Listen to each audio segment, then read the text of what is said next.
Si un homme dérobe un bœuf ou un agneau, et qu'il l'égorge ou le vende, il restituera 5 bœufs pour le bœuf et 4 agneaux pour l'agneau.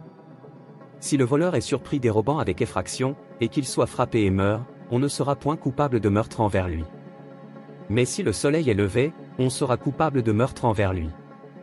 Il fera restitution, s'il n'a rien, il sera vendu pour son vol.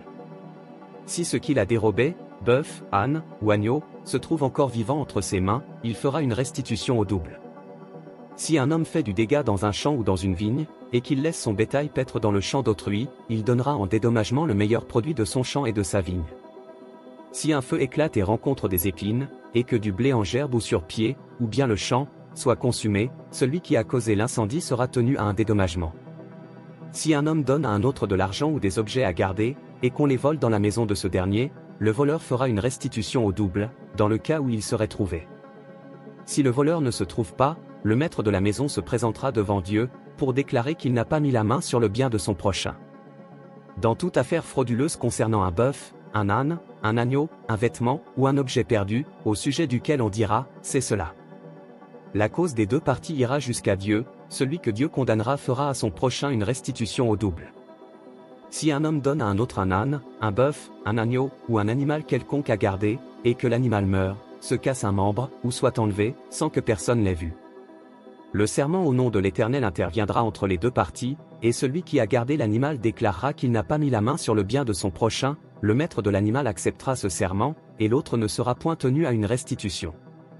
Mais si l'animal a été dérobé chez lui, il sera tenu vis-à-vis de son maître à une restitution. Si l'animal a été déchiré, il le produira en témoignage, et il ne sera point tenu à une restitution pour ce qui a été déchiré. Si un homme emprunte à un autre un animal, et que l'animal se casse un membre ou qu'il meurt, en l'absence de son maître, il y aura lieu à restitution. Si le maître est présent, il n'y aura pas lieu à restitution. Si l'animal a été loué, le prix du louage suffira. Si un homme séduit une vierge qui n'est point fiancée, et qu'il couche avec elle, il paiera sa dot et la prendra pour femme.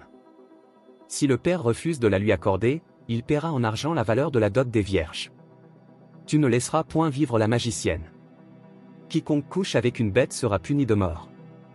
Celui qui offre des sacrifices à d'autres dieux qu'à l'Éternel seul sera voué à l'extermination. Tu ne maltraiteras point l'étranger, et tu ne l'opprimeras point, car vous avez été étrangers dans le pays d'Égypte. Tu n'affligeras point la veuve, ni l'orphelin. Si tu les affliges, et qu'ils viennent à moi, j'entendrai leurs cris.